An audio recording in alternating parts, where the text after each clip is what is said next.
I'm Rin. Welcome to my channel.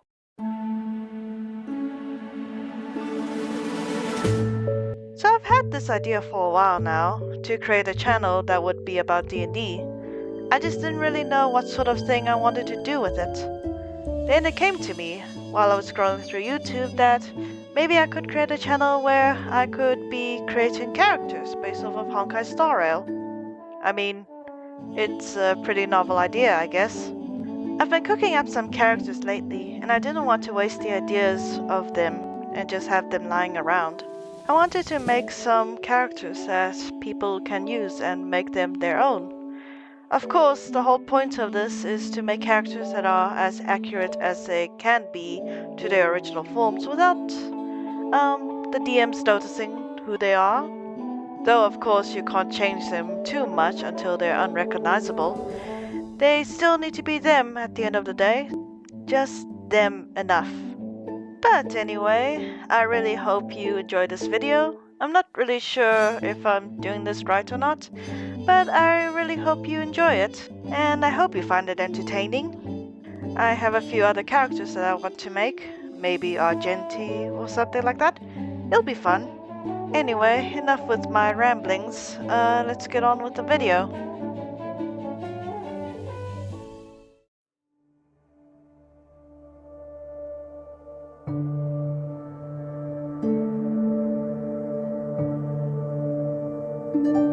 She's definitely one of my favorite characters, Black Swan, an enigmatic Memokeeper from the Garden of Recollection, who made her way into Penacony and then began traveling with you on the Astral Express. She aided us in our journey, but her existence is still filled with unknowns. It leaves you curious about her true intentions. Luckily for us players, though, we do get some insight into who she truly is through her character story. But the real question remains, how do we use all of this to our advantage? Well, let's start with the basics first.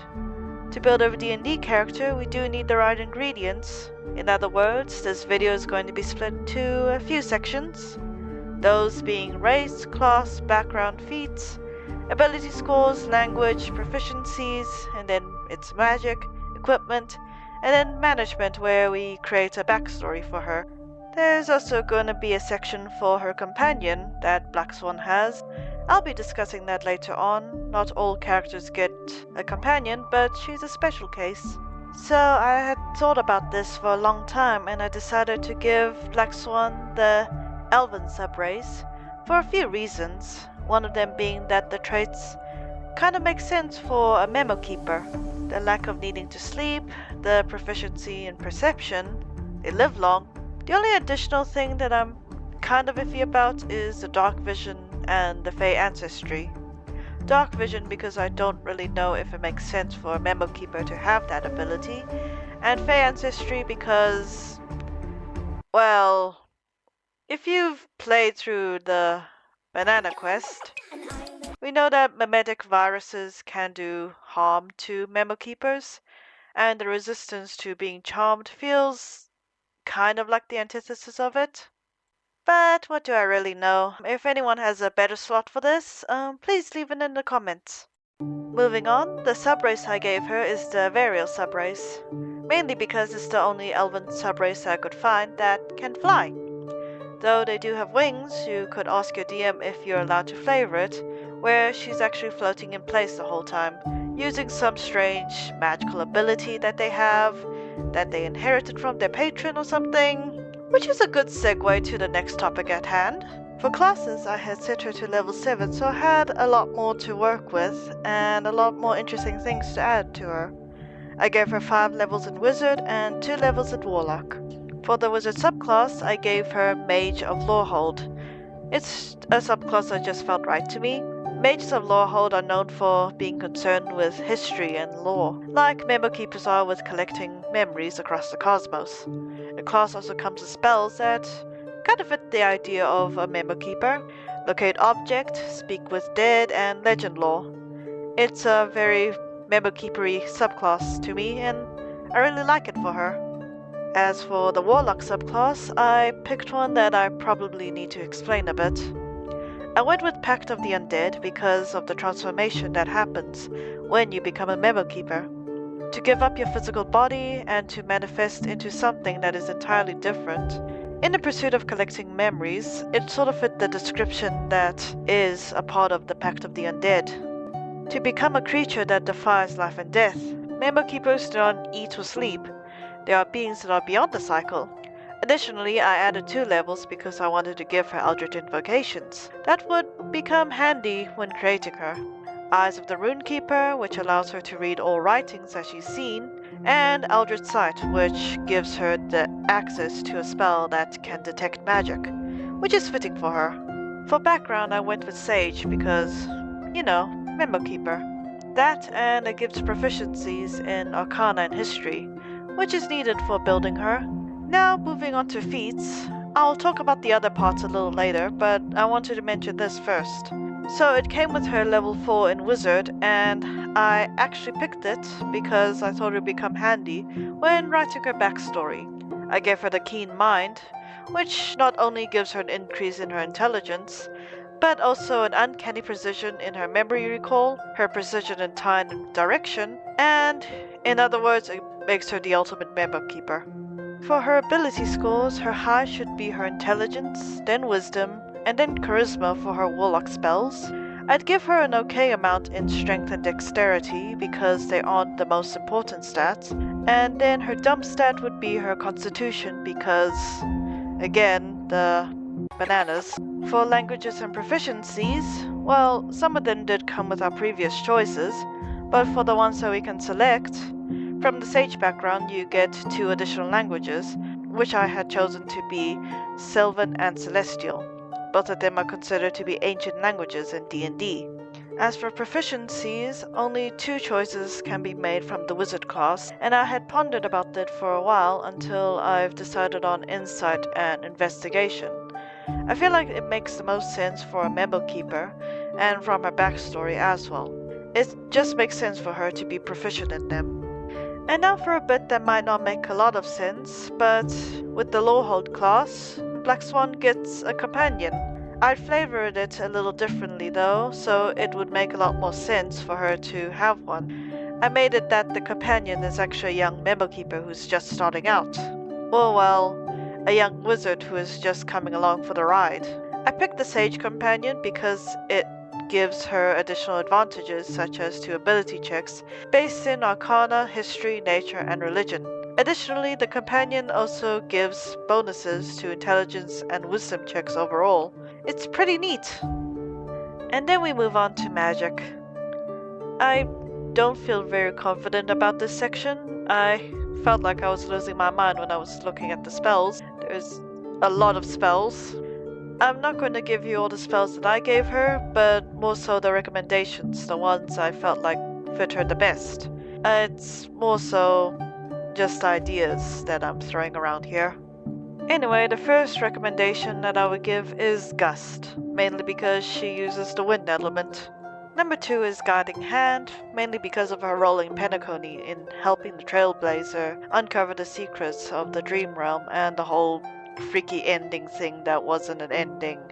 You know what I mean. Anyway, the next is Magic Missile, because all mages need Magic Missile. You could also flavor it as her throwing cards if you like. Number 4 is Suggestion. It just felt fitting for her. I don't know why.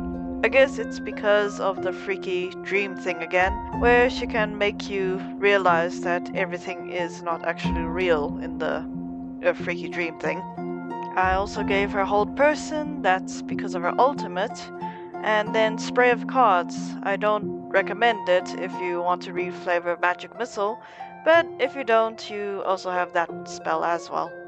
Finally, I gave her Misty Step, mainly because she's a Memokeeper, and it's really just a Memokeeper spell. Those are all her wizard spells, and for her warlock spells, I don't really have any recommendations for it. I do recommend Hex though, if you want to. It kind of fits her talent, I guess. Now I'm gonna skip equipment because I don't know what's allowed in different games and I don't want to cause trouble. The only equipment that I do recommend is probably a deck of cards that can be used as an arcane focus, or maybe just a crystal focus in general. Now when it comes to a good story about her, I have written up something that you could use as a jumping off point of your version of Black Swan. Think of it as a little prototype for what you want to create. It's probably not the best story written, but I guess you can use it however you want. Just do what you wish with it. Here it goes. She was a curious child from the very beginning, a young girl living in the village with her mother.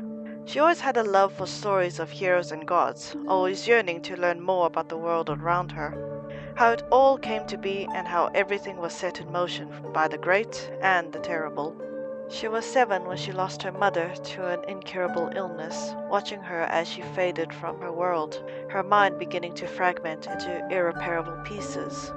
Slowly, her mother began to forget who she was and what her life was before.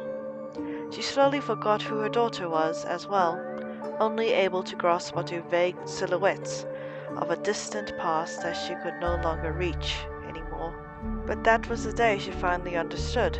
It solidified something in her, an understanding that she could only grasp then. Life is akin to a winding labyrinth where memories serve as our sole companions. And as she got older, she began to study more, wanting to learn more about the past, so she would never forget, treasuring each story from the past and holding on to the knowledge of them as a warning and a longing for others to see the truth behind their history. If the world were to forget about their past, only ruin would befall them. That mindset might be the reason why she was sought after in the first place. A creature she believed her to be, with an elongated neck and black feathers. She looked at the scholar, now a young woman, with an unreadable expression. She asked her a question, and the scholar replied with contempt. "Why do you collect memories, child?" the creature asked her. "So I could never forget," she replied. "Is that the only reason why you do all of this?" The scholar did not have a response to her, but the creature was already satisfied with her dedication.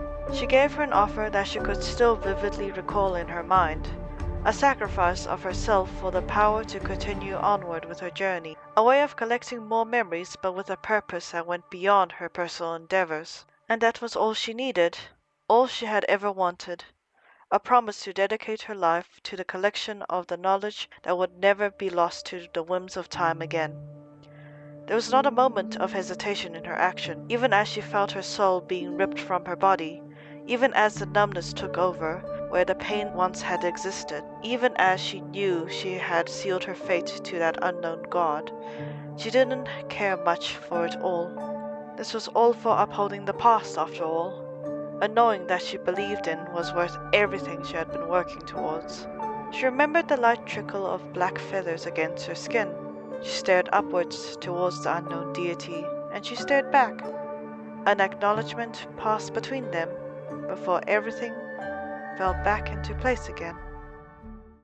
And that's the outline of the story. I hope you guys like it. Of course, whatever you don't like about it, you can tweak it to your liking, and you can do whatever you want with it. There's also some small things that I want to add as well, in case some issues come up. If your DM doesn't allow Unearthed Arcana at their table, for example, you can switch out Mage of Lorehold for Order of Scribes instead. I also know some tables don't allow Guiding Hand, so if you want to switch out some spells, you should. And if your DM doesn't allow it, you better take it out. That goes for anything at the table, by the way. You need to speak to your DMs about anything that is and isn't allowed, especially in this video. Don't be a nuisance to them, be nice to them, and they go through enough. Of course, these are just my ideas, and I would actually love to hear if there are any changes that you would want to add to this character.